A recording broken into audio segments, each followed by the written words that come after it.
At my engagement party, my mother gave me a champagne flute with a chilling smile. It smelled wrong, so I swapped it with my sister's. Moments later, she collapsed, and the truth began to unravel. I stood in the glittering haze of the Plaza Hotel's grand ballroom, my heart pounding like a war drum in my chest. The chandeliers above cast a golden glow over Manhattan's elite, their laughter and clinking glasses filling the air with a false sense of celebration. My engagement party, meant to be the happiest night of my life, felt like a stage for someone else's script. I was Olivia Harper, Liv to everyone who mattered, 30 years old, a New York Times investigative journalist with a knack for unearthing secrets people would kill to keep buried. And tonight, I was about to uncover the most dangerous secret of all, one hidden in a glass of champagne handed to me by my own mother.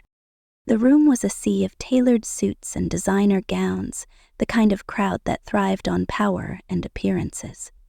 My cream silk dress clung to my frame, chosen not because it was flattering by my mother's standards, but because it felt like me, simple, elegant, unapologetic. Ethan, my fiancé, stood beside me, his hand a steady anchor on the small of my back. His navy suit hugged his broad shoulders, and his dark eyes flickered with concern behind his glasses as he scanned the room. "You okay, Liv?" he whispered, his voice low enough to be drowned out by the string quartet in the corner. I forced a smile, but my gut churned with a familiar unease, the kind that had saved my life more times than I could count in my line of work. "Fine," I lied, my eyes darting to my mother, Victoria Langley, as she glided toward us. At 60, she was a vision of calculated perfection, tall, slender, her ash-blonde hair swept into an impeccable chignon, her emerald gown screaming wealth and control. She carried 2 flutes of champagne, her smile sharp as a blade, the kind that never reached her pale blue eyes.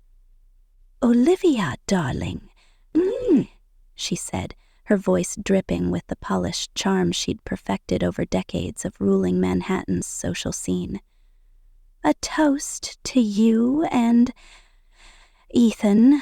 Her pause before his name was deliberate, a subtle jab at the man she'd deemed unworthy of her daughter. She handed me one of the flutes, the bubbles catching the light like tiny warnings. I lifted it to my lips, more out of habit than intent, but the scent hit me first. Not the crisp floral notes of champagne, but something acrid, almost medicinal, like antiseptic masked by citrus. My stomach twisted. I'd smelled danger before. In the back alleys of Brooklyn, chasing leads, in the tense silences of interviews, with men who'd rather see me dead than exposed. This wasn't right.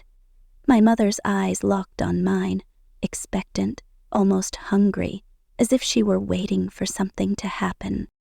"Liv, you good?" Ethan's voice cut through my thoughts, his hand tightening on mine. I glanced at my sister Emma, standing nearby, laughing with her husband Jack. Her blonde curls bounced as she tilted her head, her blue dress a perfect match for the one our mother had suggested.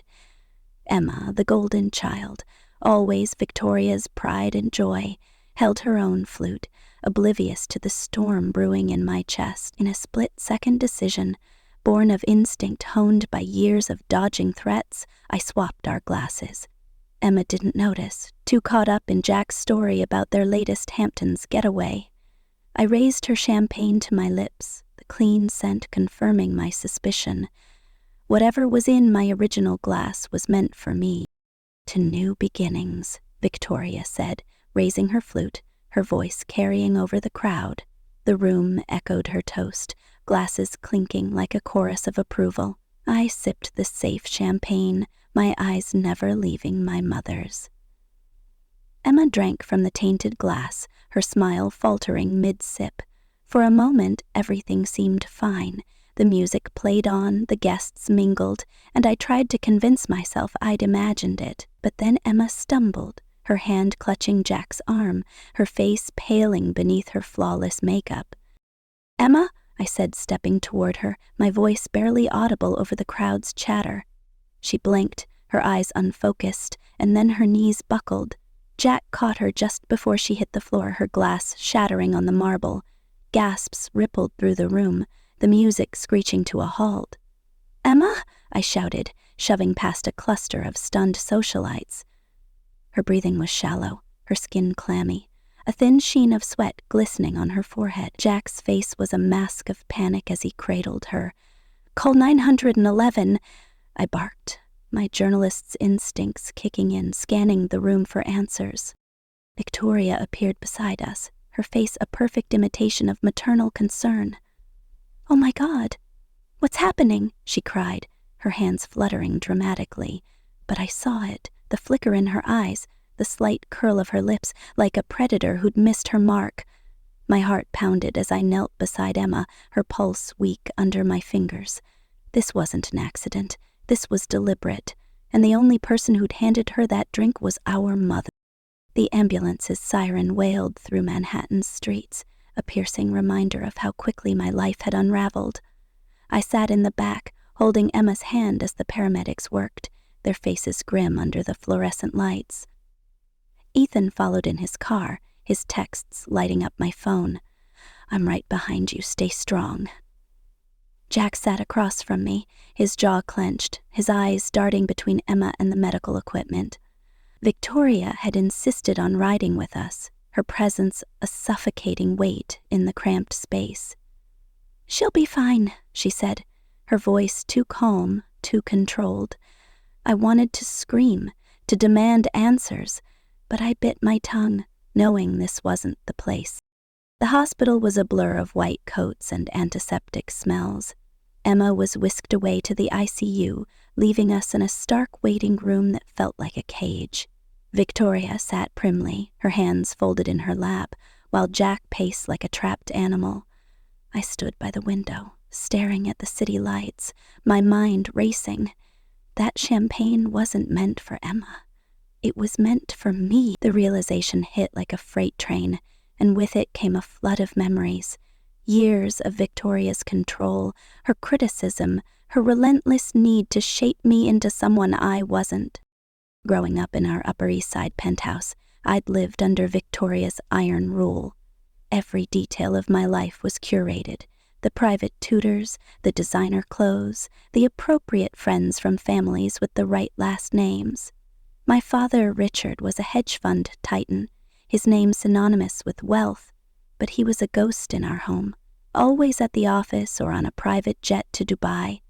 He left me to navigate Victoria's impossible standards alone. "Olivia, shoulders back," she'd snap at charity galas. "No one respects a sloucher." Or, "That article you wrote for the school paper, it's pedestrian. You're a Langley, not a tabloid hack." Emma, 3 years younger, was spared the scrutiny. Her B's were charming, her soccer games a source of pride, while my straight A's were merely expected. "Why can't you be more like your sister?" Victoria would say, her smile cutting deeper than her words. By 16, I was a bundle of nerves, my anxiety manifesting as a need to please, to be perfect. I straightened my curly hair because Victoria said it was unprofessional. I abandoned my love for investigative journalism because she insisted on law school, a respectable path. But I fought back in small ways, secretly submitting articles to the school newspaper, reading Woodward and Bernstein under my covers at night. College was my salvation. I applied to Columbia University, far enough from Victoria's reach to breathe. There I let my curls grow back. Found friends like Claire and Sophie who saw me for me, and dove headfirst into journalism, chasing stories that mattered. At 28, I met Ethan Carter during a data breach investigation. I was digging into a tech conglomerate's shady practices when he, a cybersecurity expert, saved my laptop from a malware attack. He was all sharp wit and quiet strength, with a smile that made my knees weak. We bonded over late-night coffee and shared outrage at corporate greed. 2 years later, he proposed in Central Park under a canopy of cherry blossoms, with a sapphire ring that matched my eyes. "You're my partner in crime," he said, grinning. "Let's make it official." I said yes, my heart full. but Victoria's response was predictably cold. A cybersecurity consultant? She scoffed. Hardly the match for a Langley. The engagement party was her idea, a chance to showcase our family's status. I wanted something small, drinks at a Brooklyn bar with close friends. But Victoria had other plans. Within weeks, she'd booked the Plaza, invited half of Manhattan's elite, and turned my engagement into her personal pageant. Ethan saw the toll it took. The way each call from her left me drained. "We can ditch this, Liv," he said. "Elope in Vegas, just you and me." I laughed, but part of me wanted to say yes. Instead, I clung to a foolish hope that this time she'd approve, that she'd see my happiness and let me have it. The week leading up to the party had been a nightmare. It started with the death threats. Cryptic emails from a burner account warning me to back off my latest expose on Senator Robert Caldwell, a powerful figure with ties to organized crime. "Drop the story, or you'll regret it," one read, the words chilling in their simplicity. I'd brushed them off as part of the job. Investigative journalism came with enemies. But then my car's brakes failed on the Brooklyn Bridge. I'd been driving to meet Ethan for dinner, the Manhattan skyline glittering ahead, when the pedal went soft. The car fishtailed, nearly plunging into oncoming traffic before I wrestled it to the shoulder. The mechanic later confirmed sabotage, the brake lines cut clean. "You're lucky to be alive," he said, and I couldn't shake the feeling that luck was running out. Then came the break-in at my Times office. I'd arrived one morning to find my desk ransacked, files on the Caldwell story gone, my computer wiped. Security footage showed a masked figure, but the police had no leads. "Someone's sending a message," my editor Mark said, his voice grim. "You need to be careful, Liv." I doubled down, working late nights, chasing leads, refusing to be intimidated. But the threats kept coming, each one more personal, more specific. "You won't make it to your wedding." The last one read, sent the morning of the party. I didn't tell Ethan, not wanting to worry him, but the weight of it clung to me as I stepped into the plaza. Now in the hospital waiting room, I replayed every moment of that night. Emma's collapse had been no accident. The paramedics had confirmed it. A rare neurotoxin, fast-acting, designed to mimic a heart attack. If I hadn't swapped the glasses, I'd be the one in the ICU. Or worse. Victoria sat across from me, her composure unshaken, even as Jack glared at her, his hands balled into fists.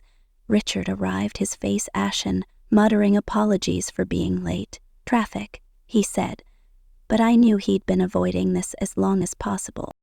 The police arrived shortly after, 2 NYPD detectives with hard eyes and notebooks. "Miss Harper, we need to speak with you," the female detective, Rodriguez, said. I followed them to a small consultation room, Ethan by my side, his presence a lifeline. "Tell us about the champagne," Rodriguez said, her pen poised. I took a deep breath, my voice steady despite the storm inside. My mother handed it to me. It smelled wrong. Sharp, like chemicals. I swapped it with my sister's because, I don't know, instinct. I've been getting threats lately and something felt off. "Threats?" the male detective, Callahan, asked, leaning forward. I explained the emails, the brake failure, the office break-in. Their expressions darkened. "And you think your mother's involved?" Rodriguez asked. I hesitated, the weight of the accusation choking me. "She's always controlled my life," I said finally. "She hates Ethan, hates that I'm not the daughter she wanted. But this? I don't know why she'd go this far." They showed me a photocopy from Victoria's digital journal, pulled from her phone, which they'd seized. The entry was dated 3 days ago. "Olivia's engagement is a disaster. Ethan Carter is a nobody, dragging her into obscurity. If the party doesn't stop her, I'll have to take matters into my own hands. The senator agrees." She's a liability. My blood ran cold. The senator. Caldwell? Was my mother working with him, the man I'd been investigating for months, whose corruption I was days away from exposing? I returned to the waiting room, my head spinning. Ethan read the photocopy, his jaw tightening. "Liv, this is bigger than we thought," he whispered. "If she's tied to Caldwell, you're not just dealing with a controlling mother, you're in the crosshairs of something much worse." Before I could respond, a commotion erupted outside. Shouts, tires screeching. I ran to the window, my heart lurching as I saw a black SUV peel away from the hospital's entrance. "That's the same car," I said, my voice trembling. "The one that tried to grab me on the way here." Ethan's face hardened. "They're not done with you." He pulled me close, his voice fierce. "We're getting you out of here, Liv, somewhere safe." But as we stepped into the hallway, a nurse rushed toward us, her face pale. "Miss Harper, it's your sister. She's crashing." The world tilted. I ran toward Emma's room, Ethan and Jack behind me, Victoria's voice echoing in my mind. "You'll see I was right." The truth was closing in, and I wasn't sure I was ready for it. But one thing was certain.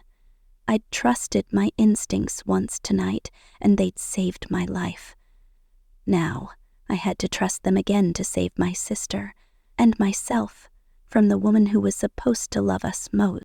The hospital corridor stretched endlessly before me, a sterile tunnel of fluorescent lights and muted chaos. Nurses darted past, their voices clipped, urgent. I could still hear the echo of the SUV's tires screeching outside, a reminder that danger wasn't just in the poisoned champagne, it was circling me, tightening like a noose. My phone buzzed in my pocket, another anonymous text. "You can't run forever, Olivia." I shoved it back, my hands trembling, and pushed into Emma's room. She lay pale against the stark white sheets, tubes snaking from her arms, monitors beeping erratically. Jack stood by her side, his face a mask of fear and fury.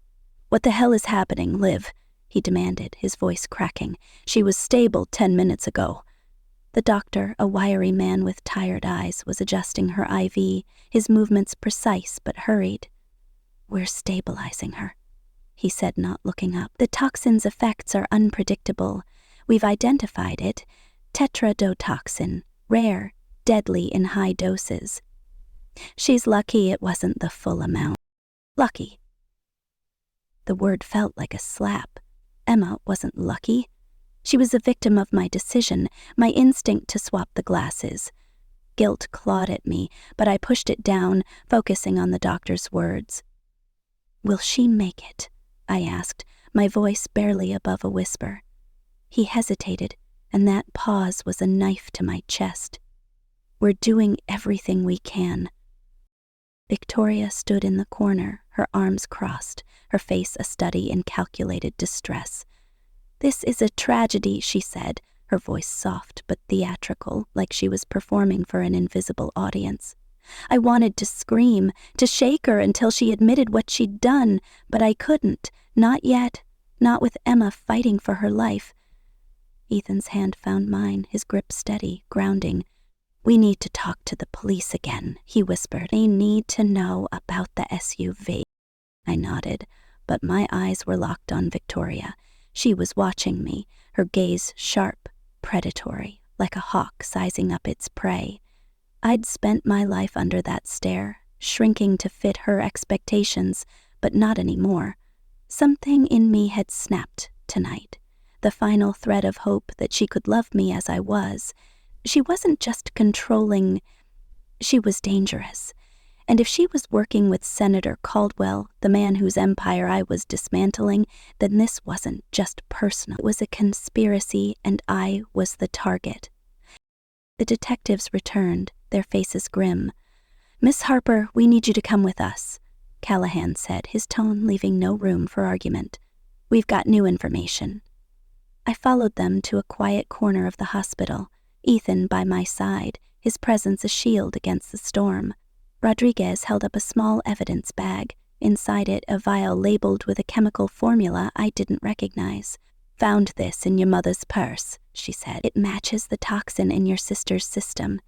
And there's more. Her phone records show calls to a burner linked to someone in Caldwell's circle." My knees buckled, but Ethan caught me, his arms strong around my waist. "You're saying my mother's working with a senator to kill me?" I asked, the words tasting like ash. Callahan's eyes softened, but his voice was firm. "We're saying it's a possibility we can't ignore. You've been poking a hornet's nest with your reporting.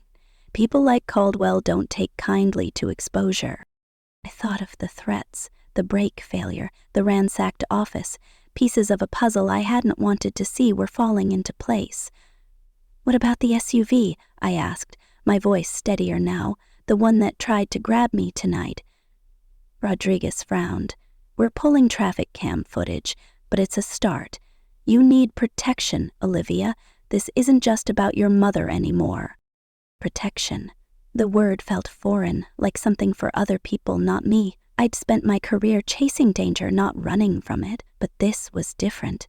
This was my family, my life, unraveling in real time. I nodded, my mind racing. "What about Emma? Is she safe here?" Callahan exchanged a glance with Rodriguez.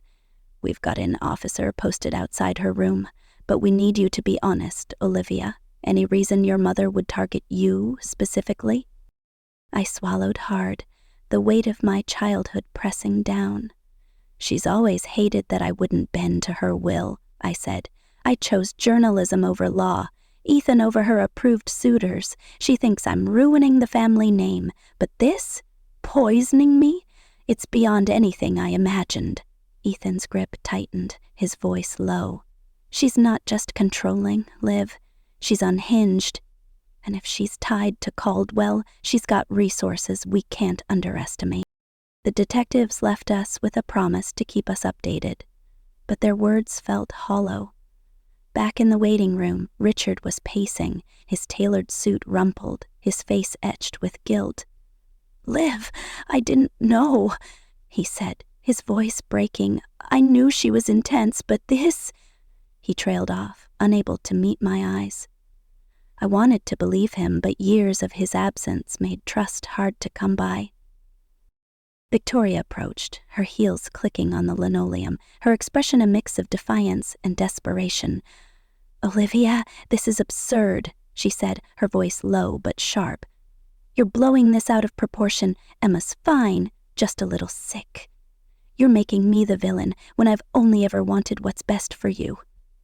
Her words were a masterclass in gaslighting, the same tactic she'd used my whole life to make me doubt my reality. But this time, I wasn't a scared teenager. I was a woman who'd faced down mobsters and CEOs, and I wasn't backing down. "Best for me," I said, my voice steady despite the rage boiling inside. "You handed me poison, Mother. You wanted me dead." Her eyes widened, a flicker of panic breaking through her composure. "That's ridiculous," she snapped, but her voice wavered. "You've always been dramatic, Olivia, always making everything about you." Jack stepped forward, his face thunderous. "Enough," he growled. "My wife is fighting for her life because of you. Get out before I make you." Victoria's mask slipped, her lips curling into a sneer. "You'll regret this," she said, her voice low, venomous. "All of you." She turned on her heel and strode out, leaving a chill in her wake. I sank into a chair, my legs giving out, Ethan's arm the only thing keeping me grounded. "She's not done," I whispered, the truth settling like lead in my stomach. "This isn't over." Hours later, Emma stabilized, but the doctors warned she wasn't out of the woods. The toxin had done damage. Her heart rate was erratic, her nervous system compromised. "She'll need weeks of monitoring," the doctor said, his voice heavy. "If she'd had the full dose, we wouldn't be having this conversation." I nodded, guilt gnawing at me. I'd saved myself, but at what cost to my sister? The police had taken Victoria to the station for questioning, her journal and the vile damning evidence, but the mention of Caldwell haunted me. My expose on him was set to publish in a week, detailing his ties to a money laundering ring that stretched from New York to Moscow. I'd spent months building the case, risking everything to bring him down. Had Victoria been his pawn, or was she the mastermind? The thought made my skin crawl. Ethan and I left the hospital at dawn, the city waking up around us, oblivious to the nightmare we'd lived through.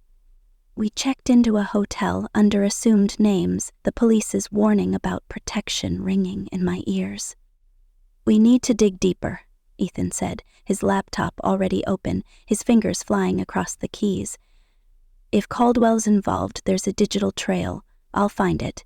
I nodded, grateful for his expertise, but fear gnawed at me. The SUV, the threats, the toxin, it was all connected, and I was the common thread. As we settled into the hotel room, my phone buzzed again, another text. This one a photo, me, standing outside the hospital, unaware I was being watched. The message read, "You can't hide, Olivia. We know where you are." My breath caught, and I showed Ethan. His face darkened, his jaw set. "They're not getting to you," he said, his voice fierce. "Not while I'm here." But as I looked out the window at the city that never sleeps, I couldn't shake the feeling that I was running out of time. My mother, my work, my life, they were all colliding, and the fallout was only beginning. I'd trusted my instincts to survive the night, but now I had to use them to uncover the truth before it buried me. The hospital's fluorescent lights buzzed overhead, casting harsh shadows across the waiting room where I sat, my hands clenched around a styrofoam cup of cold coffee. Emma was stable, for now, but the doctor's words echoed in my mind like a death knell. Tetrodotoxin, rare, deadly. My sister's life hung by a thread because of a glass of champagne meant for me, handed over with a smile by my own mother, Victoria Langley. I was Olivia Harper, lived to those who knew the real me, a 30-year-old investigative journalist who'd spent years exposing the rot in Manhattan's underbelly. But nothing in my career had prepared me for this. My mother, a celebrated socialite, trying to kill me to protect her twisted vision of our family's legacy. Ethan sat beside me, his hand resting on my knee, a quiet anchor in the storm. His dark eyes, usually warm and steady, were clouded with worry, scanning the room for threats. "Liv, you need to eat something," he said, his voice low but firm. "You haven't slept, and you're running on fumes." I shook my head, the thought of food turning my stomach. How could I eat when my sister was fighting for her life, when my mother was in custody, and when a black SUV had nearly run me off the road hours ago? The memory of those masked men, their gloved hands reaching for me as I sprinted through a hospital parking lot, sent a shiver down my spine. I'd escaped barely, but the threat was still out there, lurking like a predator in the shadows. Jack, Emma's husband, paced the far end of the room, his phone pressed to his ear, arguing with someone, probably his lawyer. My father, Richard, sat slumped in a chair, his tailored suit wrinkled, his face etched with a guilt I'd never seen him wear.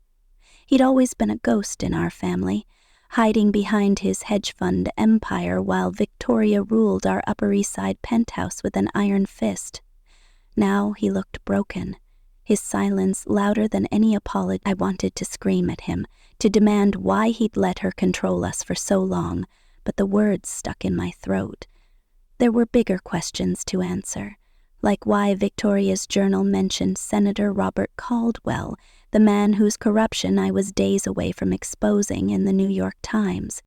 The police had taken Victoria to the station, her encrypted digital journal now in evidence, its pages a chilling map of her obsession. Olivia's engagement is a disaster. Ethan Carter is a nobody, dragging her into obscurity. If the party doesn't stop her, I'll have to take matters into my own hands. The senator agrees. She's a liability. Those words burned in my mind, each one a betrayal sharper than the last. Caldwell was no stranger to me. My expose on him detailed a money laundering ring that funneled millions through offshore accounts, linking him to organized crime. Had my mother, in her delusional need to control my life, become his pawn? Or was she something worse, a willing partner in a plot to silence me? My phone buzzed, the screen lighting up with another anonymous text. "You think you're safe in that hospital? We're watching." My heart lurched, and I shoved the phone into my pocket before Ethan could see. He'd already hacked into Victoria's email, uncovering a trail of encrypted messages to a burner account, but I hadn't told him about the latest threats. He was doing enough, risking his own career to dig into Caldwell's network. I couldn't burden him with more fear, not when I was barely holding it together myself. "Ms. Harper." Detective Rodriguez's voice snapped me out of my thoughts. She stood in the doorway, her partner Callahan beside her, their faces unreadable. "We need to talk, privately." I glanced at Ethan, who nodded, his jaw tight. "I'm coming with her," he said, his tone leaving no room for argument. We followed them to a small consultation room, the air thick with the smell of antiseptic and tension. Rodriguez closed the door, her eyes locking onto mine. "We found something else in your mother's purse," she said, sliding a photo across the table. It was a grainy surveillance image of me, leaving my Times office late at night, my face circled in red marker. My stomach dropped. "This was taken 2 days ago," she said. "Someone's been following you." Callahan leaned forward, his voice low. "And there's more. The vial we found? It's not just tetrodotoxin. There's a secondary compound, a paralytic designed to make death look natural. Whoever planned this didn't just want you dead, Olivia. They wanted it untraceable." I gripped the edge of the table, my mind racing.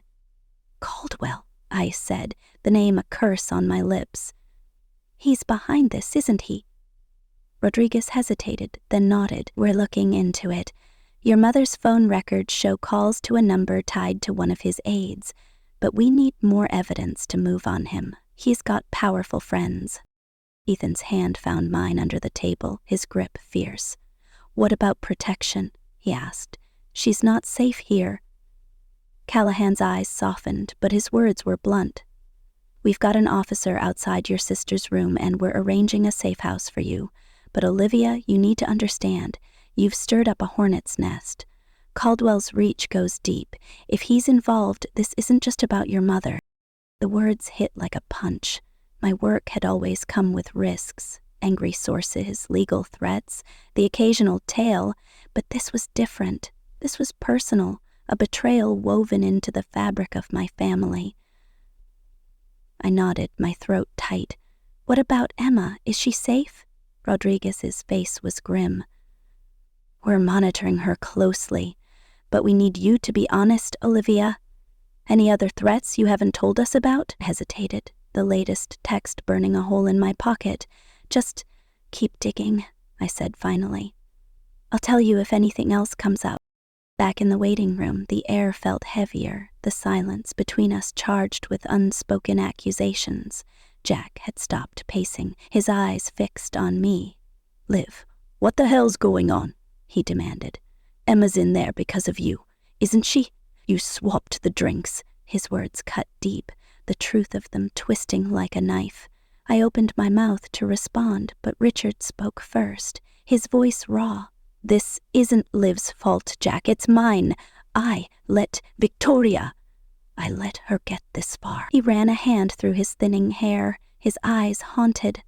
I knew she was unraveling, but I thought it was just her usual control. I never imagined she'd... He couldn't finish, but I didn't need him to. I'd lived under Victoria's thumb my whole life, her criticism a constant hum in my ears. Growing up, our penthouse was a stage, every moment choreographed to uphold the Langley name. "Olivia, that skirt's too short," she'd snap before a gala. "You're representing us." Or, "Journalism? You might as well be a barista. Law is where you belong." Emma, her perfect daughter, got praise for every minor achievement, while my Pulitzer-worthy articles were dismissed as sensationalist. I'd fought back by escaping to Columbia, where I found my voice, my passion, my people. But even there, Victoria's shadow loomed, her calls a reminder that I'd never be free. Now, that shadow had turned lethal. The journal entries the police shared were a window into her mind.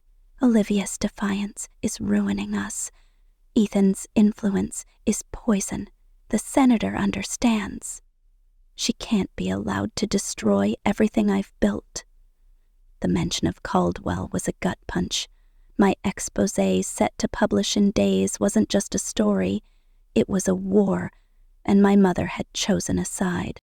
Ethan's phone pinged, pulling me from my thoughts. He frowned, his fingers flying across the screen. "Liv, I got something," he whispered, tilting the screen toward me. It was an email thread, decrypted from Victoria's account, between her and an alias. "The package will be delivered at the gala. Ensure she drinks. The senator will handle the rest." My blood ran cold. The gala was my engagement party. The package was the poison. And Caldwell was the puppet master. Or was he? Victoria's tone in the emails was commanding, not subservient. Was she using him, or was it mutual? Before I could process it, a nurse burst into the room, her face pale. "Miss Harper, you need to come now. It's your sister." My heart stopped. I ran after her, Ethan and Jack on my heels, Richard trailing behind. Emma's room was chaos. Doctors shouting, monitors screaming. Her body convulsed on the bed, her eyes rolled back, foam at the corners of her mouth. "She's seizing!" the doctor yelled, injecting something into her eye. I stood frozen, my hand over my mouth, watching my sister fight for her life because of a choice I'd made.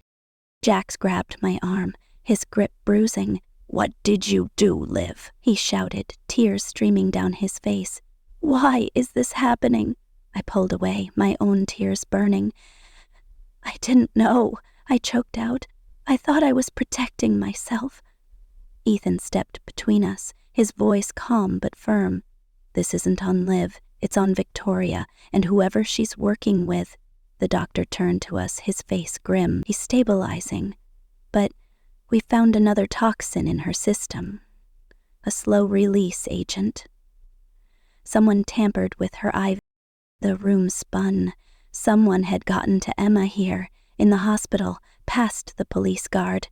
My eyes darted to the doorway where Richard stood, his face ashen. Had he seen something? Known something? Or was I paranoid, seeing threats in every shadow? The police were called back, and Rodriguez's face was thunderous as she questioned the staff. "This is a secure wing," she said. "Someone had access. We're pulling security footage, but Olivia, you need to get to the safe house. Now." Ethan and I were escorted out a side exit, a plainclothes officer leading us to an unmarked car. The city blurred past, neon signs, honking taxis, oblivious crowds.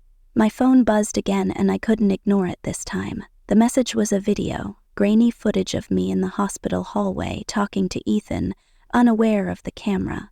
The text read, "You're next, Olivia. Nowhere is safe."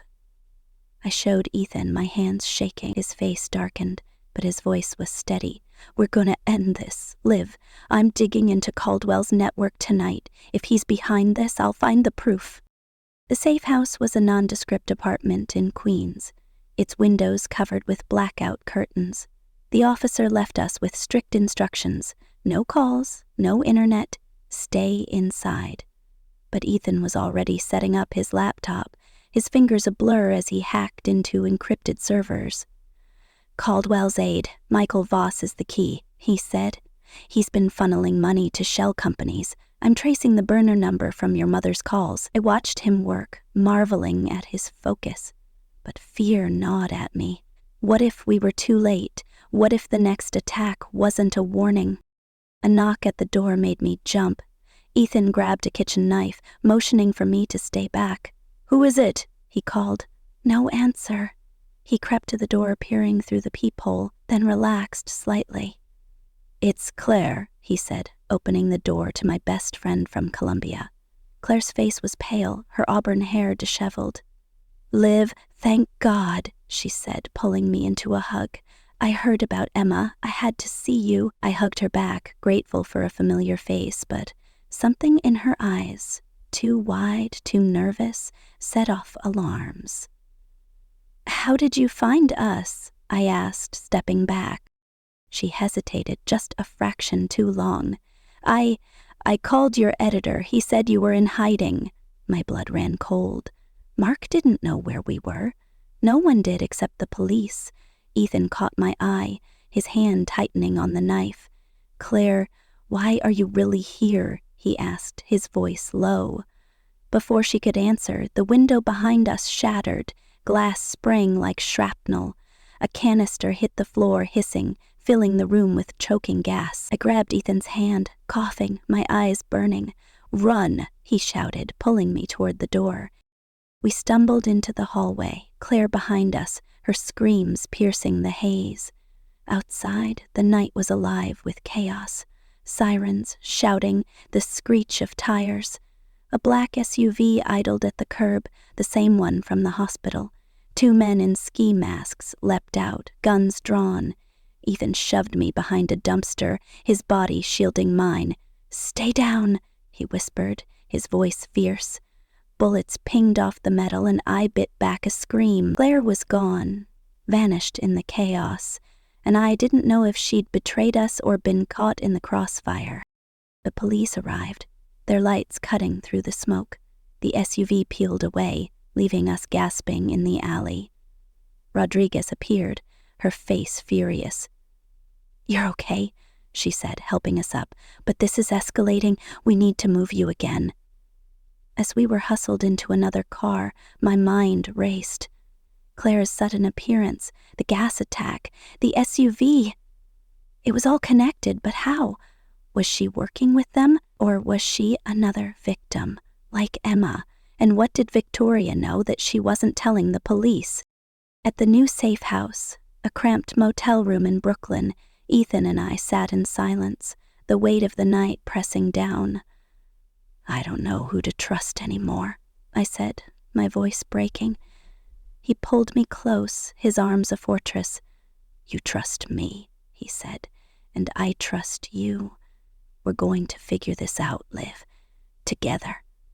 His laptop pinged, and he pulled it open, his eyes narrowing. "Got it," he said. "A money trail from Voss to a black market chemist in Jersey. The same chemist Victoria emailed about the toxin."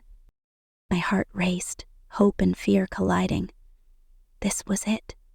The proof we needed to tie Caldwell to the attack.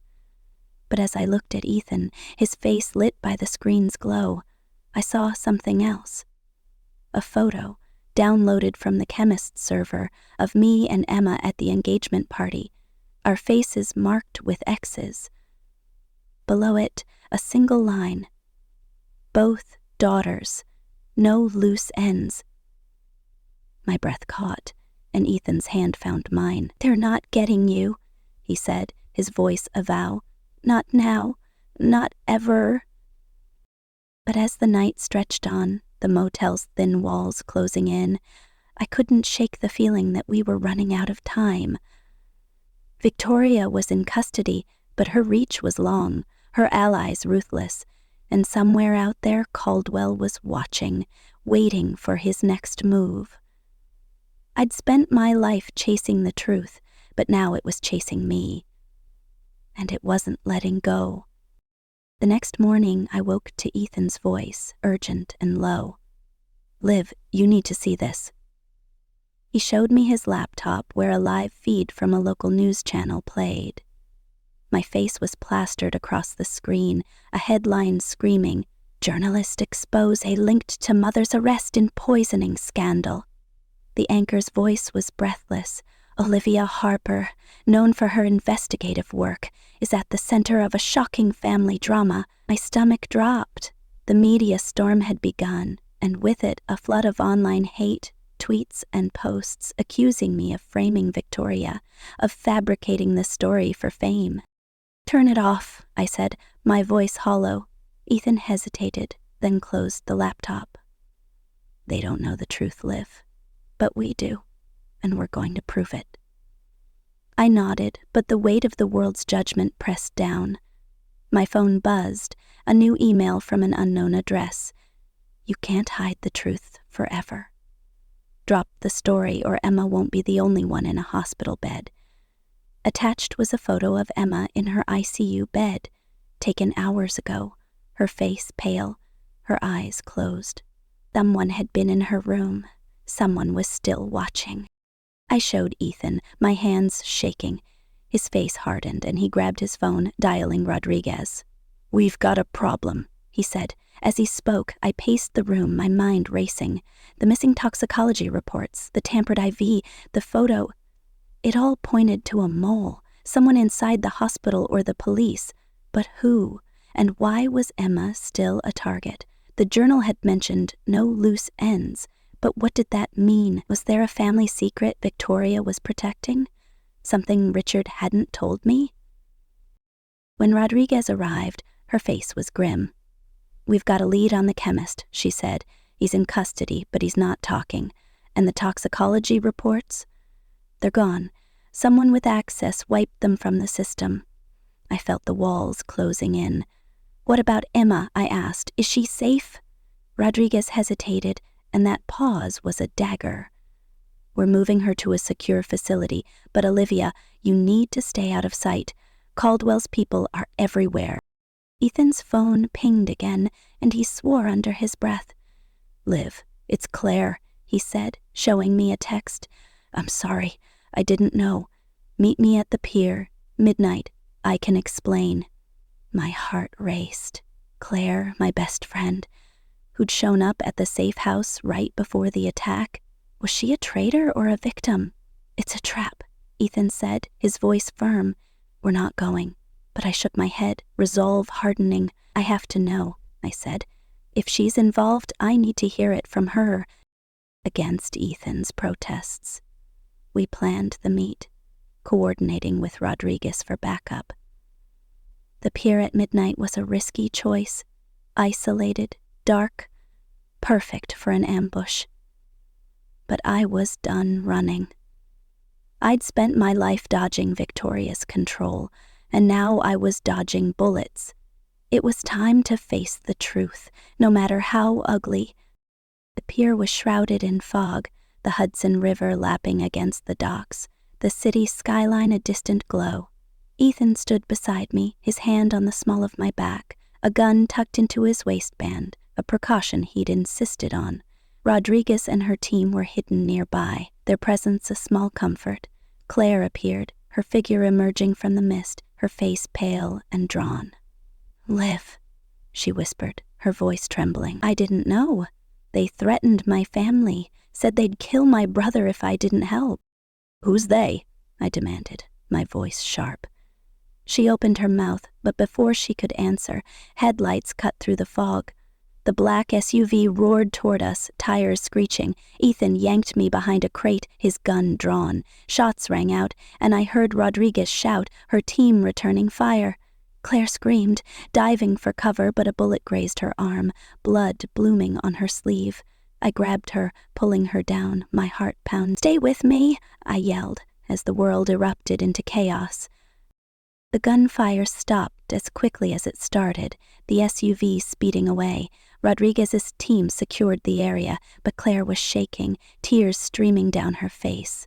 It's Caldwell, she gasped. He's got people everywhere, cops, doctors, even your mother. She's not the mastermind, Liv. She's his tool. My mind reeled. Victoria, a pawn? It didn't add up, not with her commanding tone in those emails. But Claire's fear was real, and so was the blood on her arm. Rodriguez approached, her face grim. We've got one of the shooters in custody, she said. He's low level, but he's talking. Says Caldwell's cleaning house, and you're the top target. I nodded, my throat tight. What about the family secret? I asked, remembering Richard's cryptic words about a scandal. Claire's eyes widened. You don't know? She said, her voice barely audible. Your mother, She's been hiding something about your father's business, something that could bring down Caldwell's entire operation. Before I could press her, Rodriguez's radio crackled. "We've got a problem at the hospital," the voice said. "Emma's gone." My heart stopped. Ethan grabbed my hand, his eyes fierce. "We're getting her back, Liv, whatever it takes."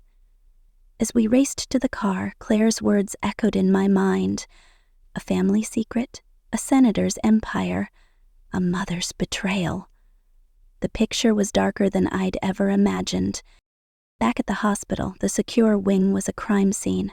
The officer guarding Emma's room was unconscious, a syringe in his neck. Her bed was empty, the IV line dripping onto the floor. Rodriguez swore, barking orders into her radio. I stood frozen, guilt and rage warring inside me. Emma was gone because of me. Because I'd dared to challenge Caldwell. Because I'd trusted my instincts, but not enough to protect her. Ethan pulled me aside, his voice urgent. "I found something else," he said, showing me his laptop. It was a file from Caldwell's server, a contract dated 10 years ago between Richard's hedge fund and a shell company tied to Caldwell. "Your father's been laundering money for him," Ethan said. "Victoria knew. She's been protecting him and using you as leverage." The truth hit like a tidal wave. My father, the absent tycoon, wasn't just complicit in Victoria's control.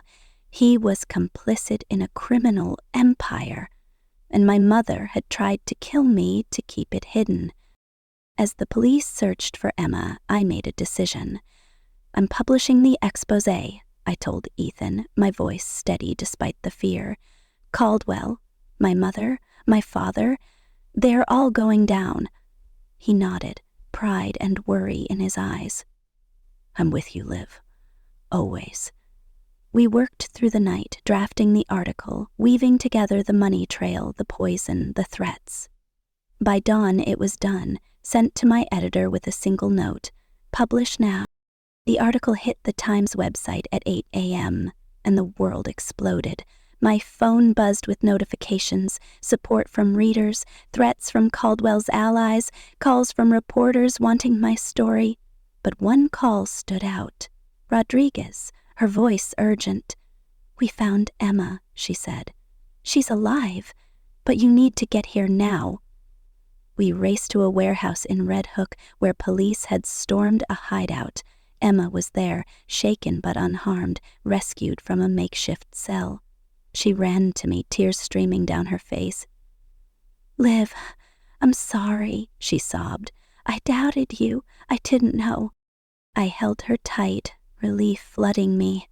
"It's okay," I whispered. "We're okay."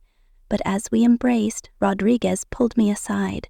"We found something else," she said, handing me a letter from Victoria, smuggled out of custody. It was a single line in her elegant script. "You'll never understand, Olivia.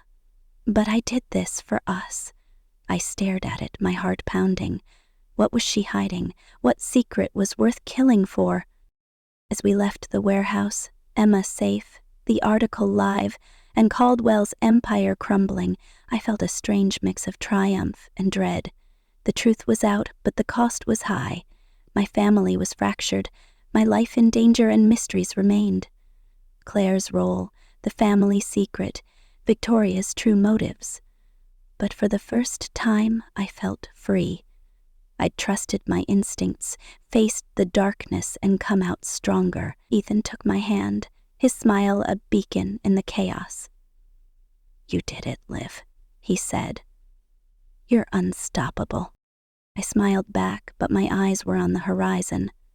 Caldwell was down, but not out, and somewhere Victoria was plotting her next move. The fight wasn't over, but I was ready. I'd spent my life chasing the truth, and now I knew. The truth wasn't just a story.